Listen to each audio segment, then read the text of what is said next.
Alors, bonjour à tous, heureux de vous retrouver, chers amis, en ce dimanche 29 décembre 2024, 9h25, heure du Québec. Merci à ceux qui sont abonnés, merci à ceux qui vont s'abonner, merci à ceux qui m'envoient des liens et des messages toujours pertinents, intelligents et très appréciés. Merci à ceux qui vont commenter la vidéo, me dire d'où vous regardez, la partager, gênez-vous pas, et écraser le petit pouce en l'air. Ce qu'on est en train de vivre en ce moment, c'est historique, c'est notre chapitre biblique. Parce que tu le sais, dans les Écritures anciennes, on fait référence à tout ce dont on est en train d'être témoin, de ce phénomène hallucinant qui vient d'être révélé, dévoilé, étonnamment, hein, en masse, depuis novembre à peu près, mais depuis 4 décembre, depuis la fameuse prédiction de cet individu qui avait une intelligence artificielle, qui avait prédit qu'après l'entrevue de Joe Rogan de Donald Trump, puis ça fait longtemps, c'était en 94 ou 16 qu'il a prédit ça.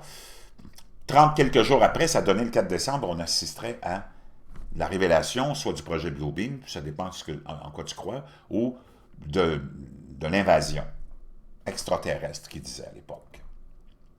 Mais de plus en plus de gens semblent, tu suis comme moi, tous les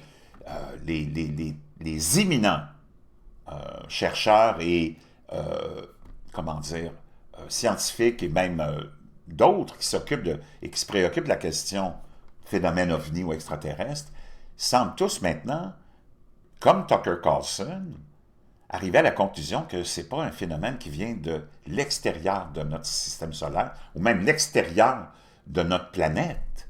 Parce que, comme Tucker Carlson l'explique dans une entrevue avec Joe Rogan, notre atmosphère, notre haute atmosphère, l'espace au-dessus de notre tête, est tellement surveillé par toutes sortes de systèmes tellement précis, tellement sophistiqués, qui sont capables de détecter une puce sur le dos d'un chameau en plein désert, que s'il y avait quelque chose qui venait de l'extérieur, ils le sauraient, puis ils le verraient. Ou ils peuvent te le cacher aussi, peut-être tu peux nous dire ça comme contre-argument, c'est possible. Mais on les voit, les témoignages sont là, et depuis longtemps, et on a vu même dans le livre d'Ézéchiel, une prophétie où tu as des roues dans le ciel. Il y a plein de références, et tu vas dans les textes hindous anciens, et j'ai un événement en plus à te partager, hallucinant. Un événement qui a été rapporté en 1500 quelques, en tout cas, on va y aller, qui rapporte exactement ce qu'on est en train de vivre. Donc, ça fait dire que à plusieurs qu'on est comme dans le livre d'Esther, dont un chapitre a été éliminé, hein, cette espèce de rêve de Mordecai, où il est question de bataille céleste entre le bien et le mal, représenté par un dragon rouge et un dragon blanc, le dragon rouge étant le dragon du mal, et même aussi du temps du roi Arthur avec Merlin qui a eu ce même rêve-là, qu'on assiste à des échanges et des combats pour la domination de la terre entre le bien et le mal, et que ces périodes de domination-là durent entre 500 et 1000 ans. Et là, en ce moment, on serait en train d'assister à la bataille pour savoir qui va déterminer et qui va prendre le contrôle pour les 500 prochaines années, disons. Parce que là, j'espère que tu n'es pas surpris de comprendre qu'on est dans la domination du mal, là, si tu regardes tout ce qui se passe, avec le trafic d'enfants, la perversion, puis tout le reste, la déviance sexuelle de tout le monde, là, je pense que tu le sais, la corruption, puis les guerres, c'est le mal qui domine. Et là, on s'en irait vers quelque chose de différent, et ce serait le dragon blanc qui serait en train de gagner. Ça vaut ce que ça vaut. Moi, j'ai mes croyances, j'ai la foi, donc je peux imaginer que tout ce qui est dans les écrits sacrés ou autres de d'autres civilisations qui étaient, d'autres écrits de grandes civilisations qui étaient peut-être pas nécessairement religieux ou mais presque toutes. Et tous ces écrits-là nous parlent de tout ce que tu vois de phénomènes, les Anunnaki, les anges déchus, les Watchers. Donc, tu ne peux pas prendre, disons, une partie des écrits qui fait ton affaire, comme par exemple la naissance de Dieu, puis la naissance de Jésus, puis tous les miracles qui sont aussi très difficiles à accepter.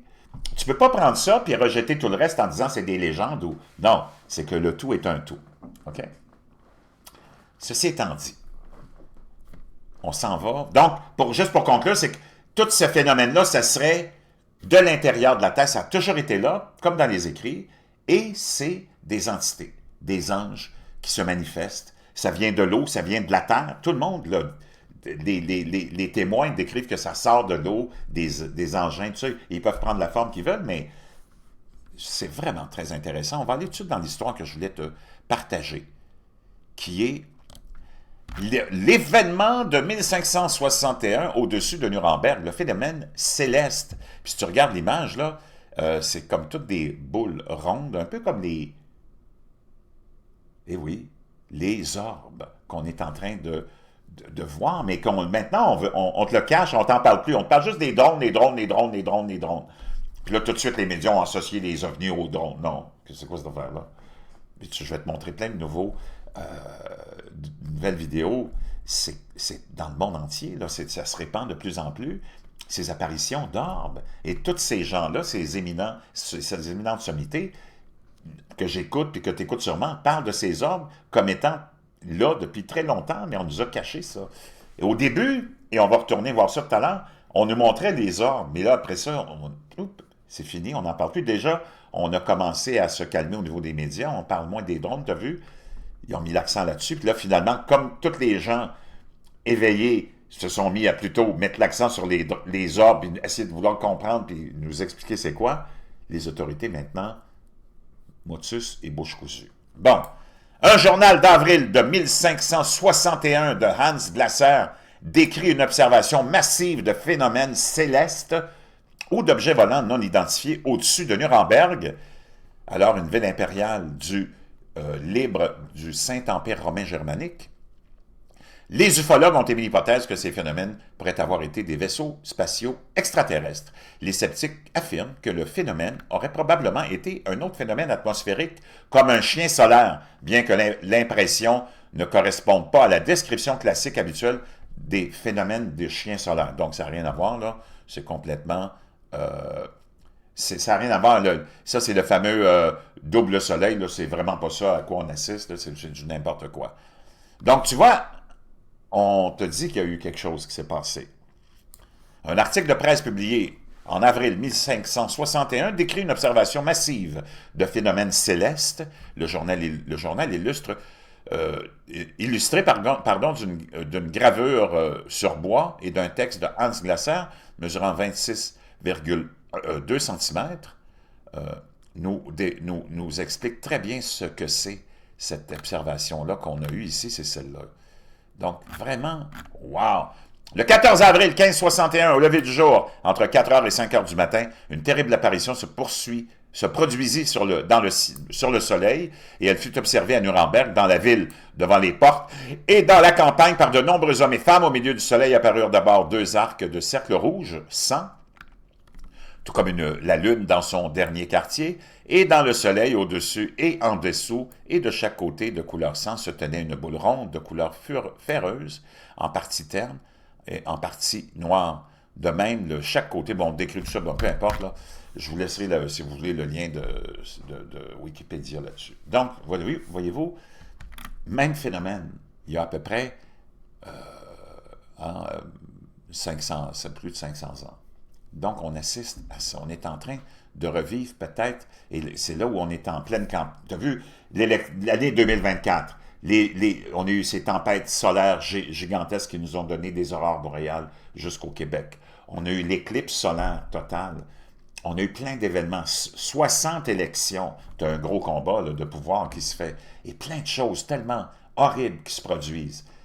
Et ça fait en sorte qu'on se retrouve peut-être devant ça. Maintenant, regarde ce qu'on voit ici dans le ciel.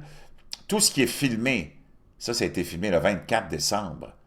Et c'est pas fini. Ça, c'était au-dessus de New York, dans le Bronx. Puis là, on ne parle pas ici c'est pas des drones, là, OK? En Arizona, même chose.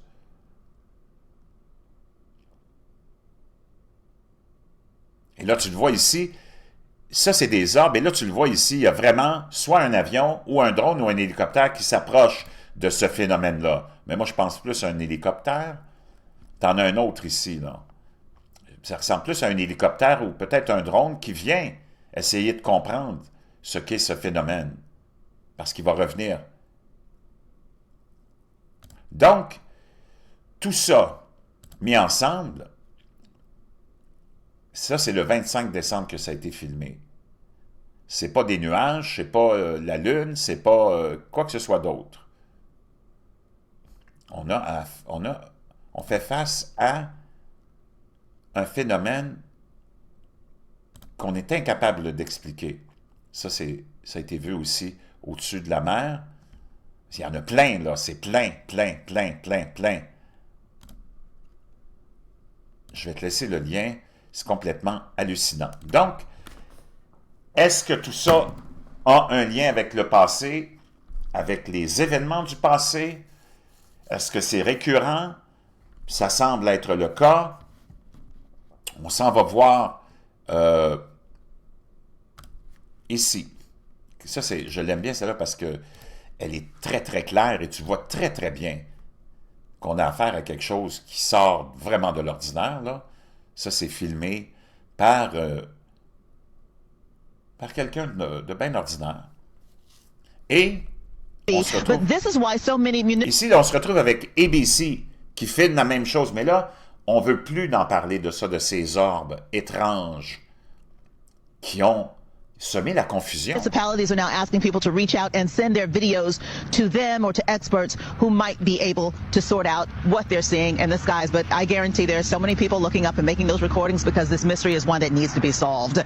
For now, we're live here in Mendham Tony Yates, Channel 7 Eyewitness News. Lee's saying he's wondering whether or not that might be the moon, Tony, but you pointed out it's exactly the question people are asking. What is it? No. Yeah. Yeah, no, we're looking at the moon right now, and that's nowhere near the moon. Okay. Non, c'est pas la Lune. Elle dit, il y a des gens qui pensaient peut-être que c'était la Lune. Ben là, il faut vraiment être... je sais pas qu'est-ce que tu as fumé, là, pour penser que c'était la Lune. Mais en tout cas, elle dit, non, non, non, la Lune, je la vois, puis c'est très loin de la Lune. Donc, vois-tu, on est dans un autre... c'est un autre registre, un autre domaine, c'est quelque chose d'autre. Mais c'est quand même très, très, très fascinant. Tout le monde peut tirer ses propres conclusions. Mais je peux te dire une chose. Wow! De jour en jour, ça devient plus généralisé et plus répandu dans plus de pays qu'on ne pense. Puis on essaie maintenant de le camoufler, ça. Parce que les drones, c'est une chose, puis les orbes, c'est une autre chose. Puis on semble, si ma logique se tient debout, puis je veux avoir tes commentaires là-dessus, ça semble être les drones, peut-être d'une technologie humaine, qui essaye d'aller comprendre, puis attaquer ou observer ces orbes-là, parce qu'il y en a de plus en plus, manifestation démoniaque ou non, je ne sais pas, je vais t'entendre là-dessus dans la boîte de commentaires.